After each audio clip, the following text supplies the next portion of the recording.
What if the person you're meant to love doesn't make you feel safe? What if they make you feel exposed, disarmed, seen in a way that almost hurts? We're told to seek love in the light, in compatibility, in kindness, in calm. But Carl Jung offered a different warning. Love does not come only from the light. It often comes from the shadow, and when it does, it demands everything. You don't fall in love with someone because they fit your list. You fall because, somehow, they fit your wound. They don't just touch your hand, they touch the part of you that still aches in silence. They mirror your shame, your longing, the grief you've spent years dressing up as strength. And in that moment, it doesn't feel like love. It feels like remembering. You meet someone, and something in your chest breaks open. Not because they are your soulmate, but because they carry a similar wound. And wounds recognize each other before names are even exchanged. This is what Jung called the shadow, the unseen self, the buried parts, the abandoned child inside you still waiting to be chosen. Not for your beauty, not for your brilliance, but for your brokenness. And when someone sees that in you, truly sees it, a strange, overwhelming feeling rises. You call it love. But sometimes, it's not love. It's gravity. It's memory.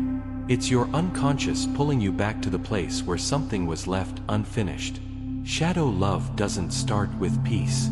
It starts with a storm. You feel drawn, obsessed, vulnerable, like you've known them forever, and yet they terrify you. That's not a sign of something sacred. It's a sign that your soul is trying to heal itself through the only language it knows, repetition. Because we repeat what we do not prepare. We reenact what we don't grieve. We call it love. But sometimes, it's just the shadow playing out its oldest song. So if you've ever wondered why you're drawn to the one who confuses you, ignores you, destabilizes you, the one who disappears, then returns, then disappears again, it might not be love. It might be a message from the part of you that still believes love must be earned. That closeness must be survived. That pain is how you know it's real. So here is Jung's warning. Until you make the shadow conscious, it will direct your life, and you will call it fate. Are you ready to see who's really pulling the strings?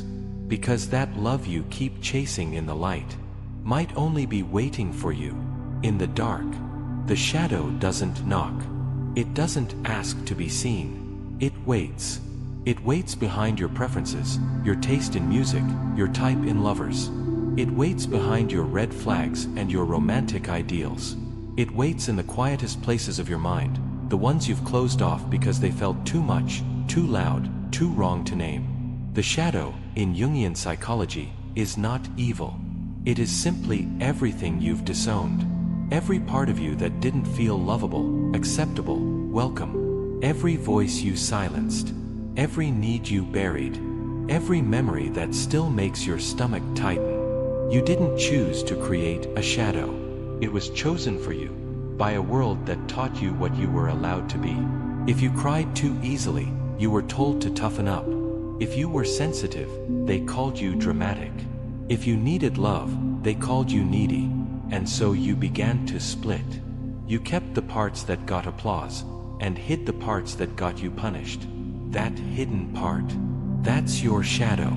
And while you live in the light, chasing success, connection, confidence, the shadow lives beneath, quietly scripting your relationships.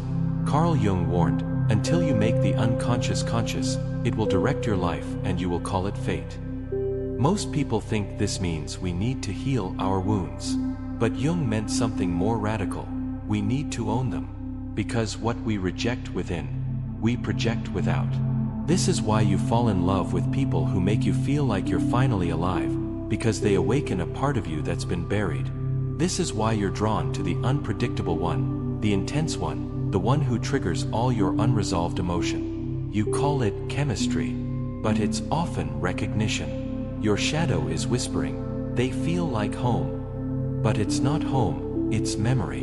You don't want them. You want what they reflect, your abandoned need, your long-silenced pain, your unmet longing. They don't love you for you, and you don't love them for them. You're both falling in love with mirrors.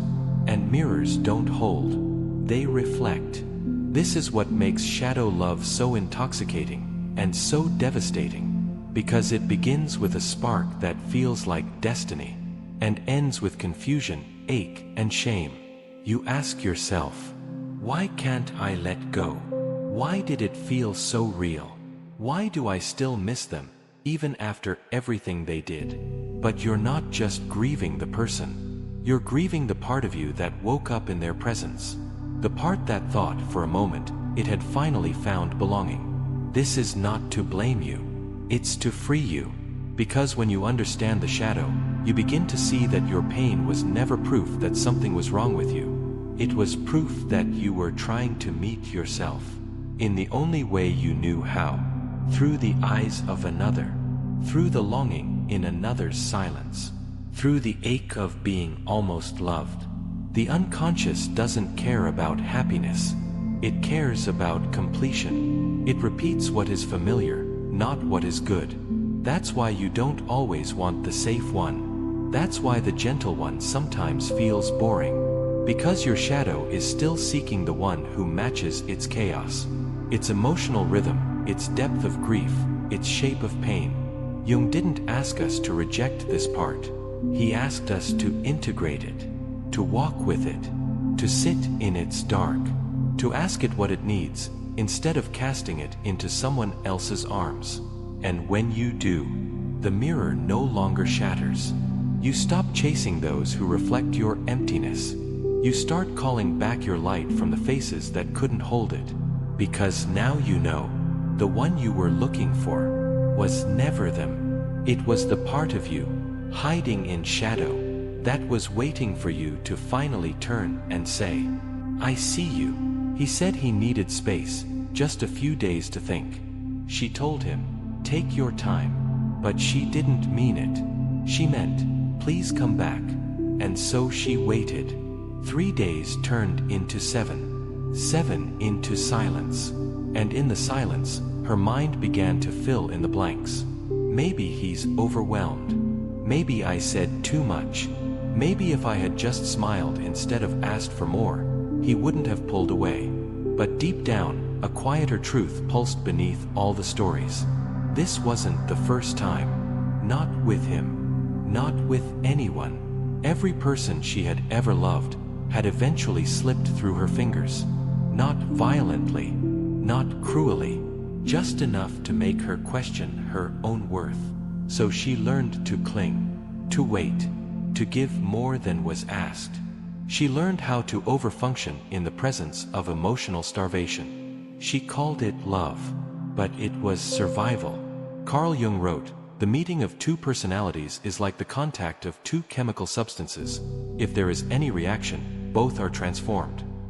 But if both people are reacting from their shadow, the transformation often feels like destruction. Because shadow doesn't just show up in intense emotions or sudden connection. It shows up in how we behave once intimacy is threatened. Some of us chase. Some of us disappear. Some of us go silent for 3 days, not to manipulate, but because closeness makes our skin feel too tight. Some of us send 20 messages in a row, not because we're needy, but because silence feels like death. These are not flaws. These are nervous systems built in childhood, when love was inconsistent, conditional, or unsafe.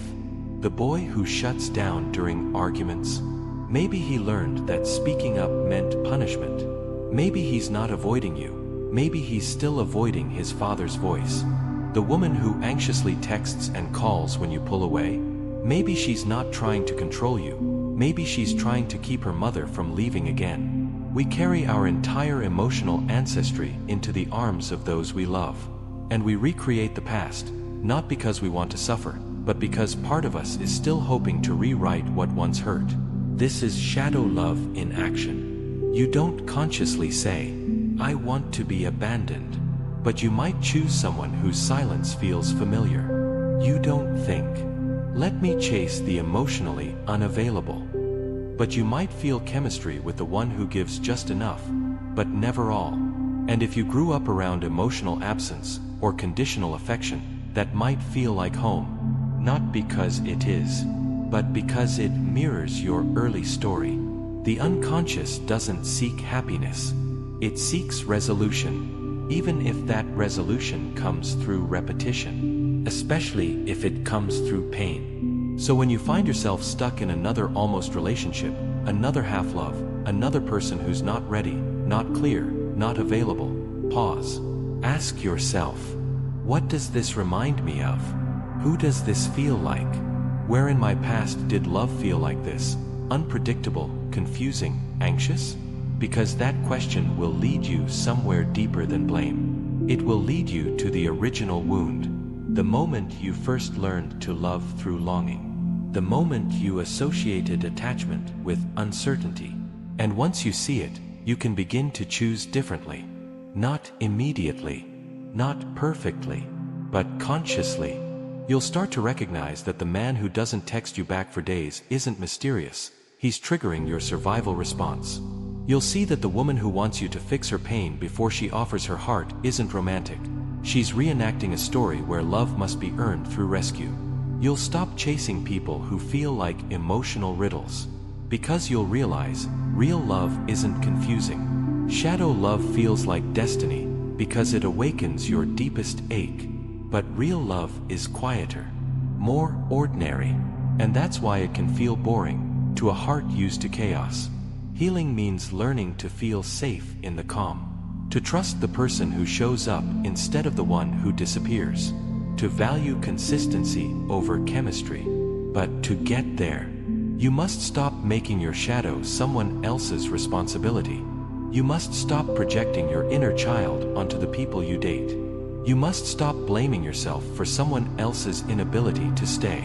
And most of all, you must stop begging to be chosen by those who cannot even choose themselves. Because the most painful part of shadow love isn't their absence. It's the way you disappear from yourself while trying to keep them. You give so much just to stay on the radar.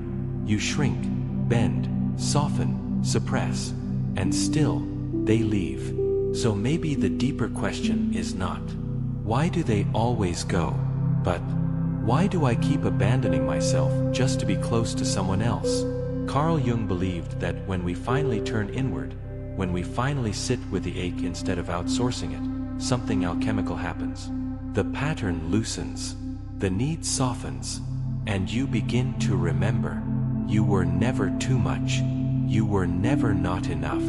You were just living in someone else's silence and calling it love. Now, you have a choice: to keep dancing with shadows, or to bring your own into the light.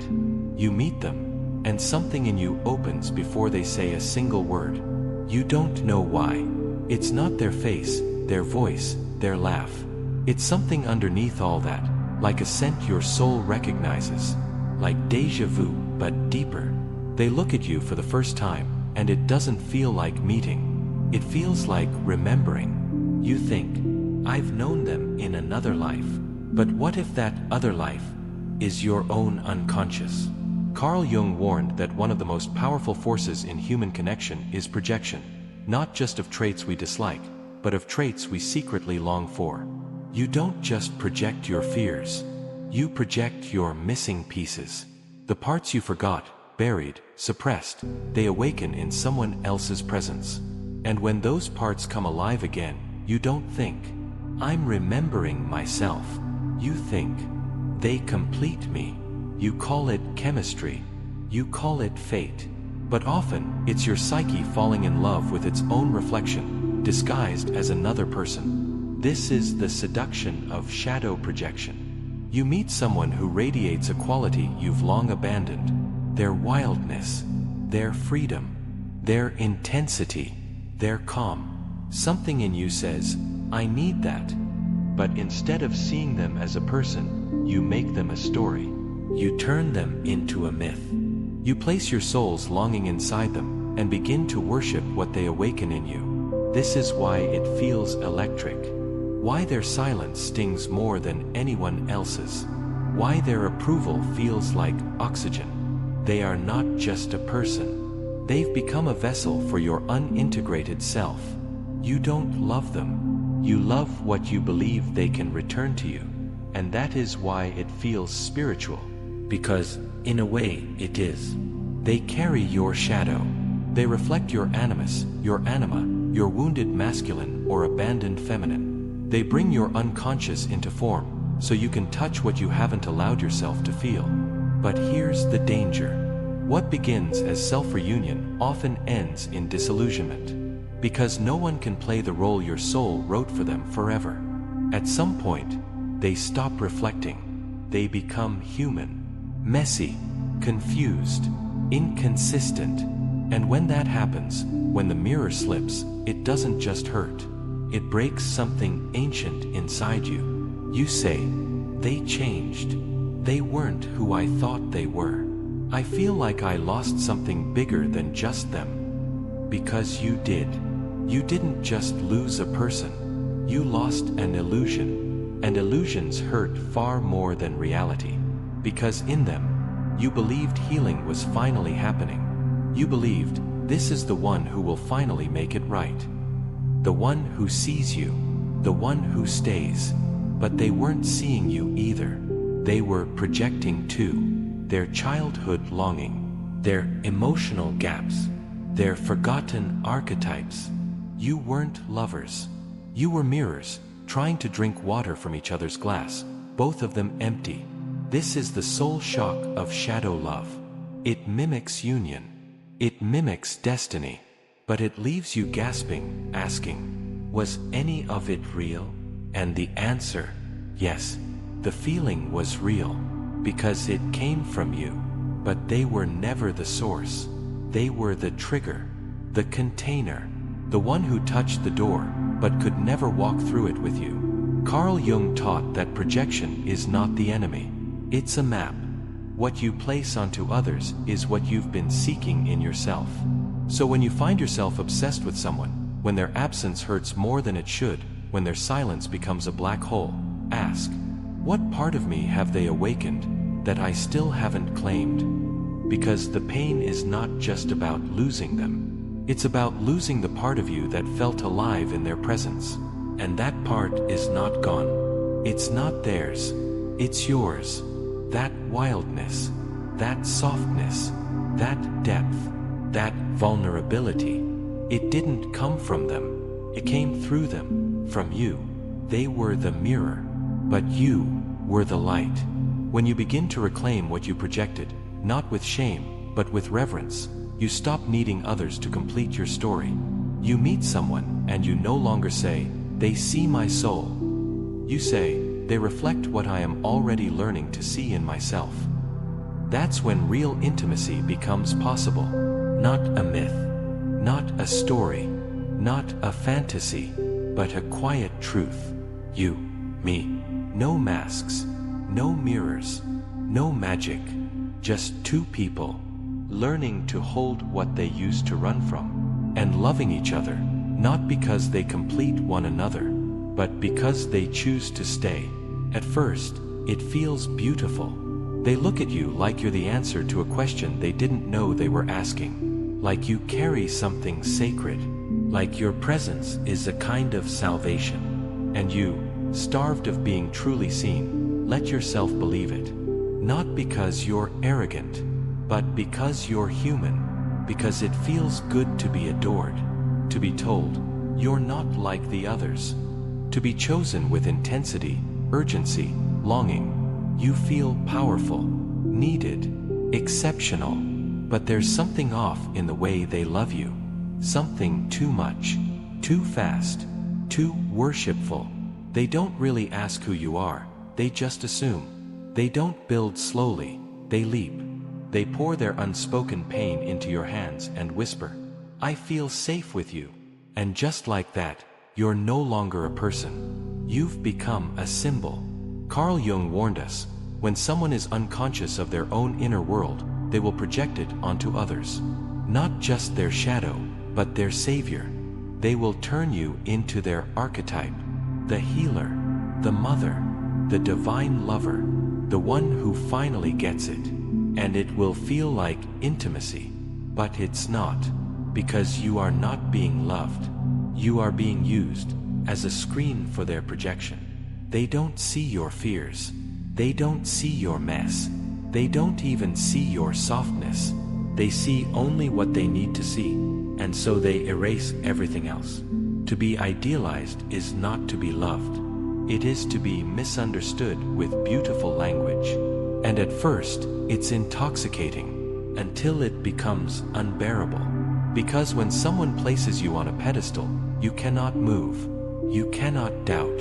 You cannot hurt. You cannot say no.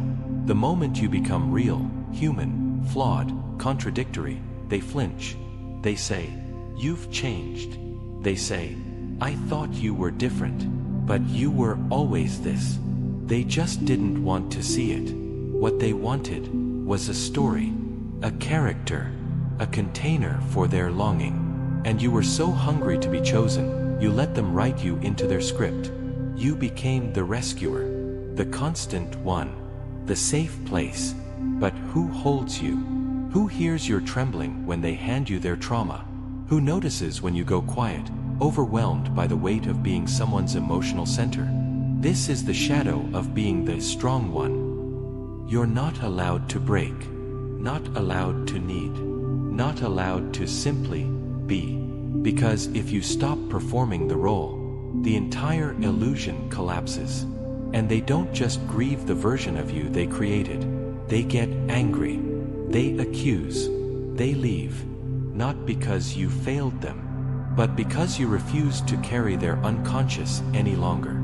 Carl Jung believed we are all susceptible to this dynamic. We fall in love with projections, and we become projections. But love cannot survive this imbalance. When one person becomes the mirror, and the other becomes the image, no one is truly seen. This is why relationships built on fantasy always fracture. Because reality eventually arrives. And when it does, it asks, can you love this person, even here? Not when they're perfect, not when they're saving you, but when they are tired, silent, confused, human. If you've ever been idealized and then abandoned, you know this pain intimately. It feels like being punished for not living up to a myth you never asked to wear. But this is not your fault. It is the inevitable cost of living inside someone else's projection. The invitation is this: do not shrink to fit someone's fantasy. Do not contort to keep their illusion intact. Do not mistake being needed for being loved. You are not a symbol. You are a person. You are allowed to be held, not just hold. You are allowed to need, not just give. You are allowed to be known, not just imagined. And the one who is meant to walk beside you will never confuse your light with their rescue. They will not make you a myth. They will meet you in the dark, in the real, in the places no one else has bothered to go. They will not place you on a pedestal. They will sit with you on the floor. And in that quiet, unspectacular presence, you will know this is love. Not projection, not performance, not shadow, but choice. Somewhere in the desert, just before nightfall, a woman walks alone. The sun is low. The sky has turned a color too sacred to name, not orange, not gold, but the last breath of something ancient. She doesn't walk quickly. There is no destination, only dust, wind, memory. You don't see her face, only her back.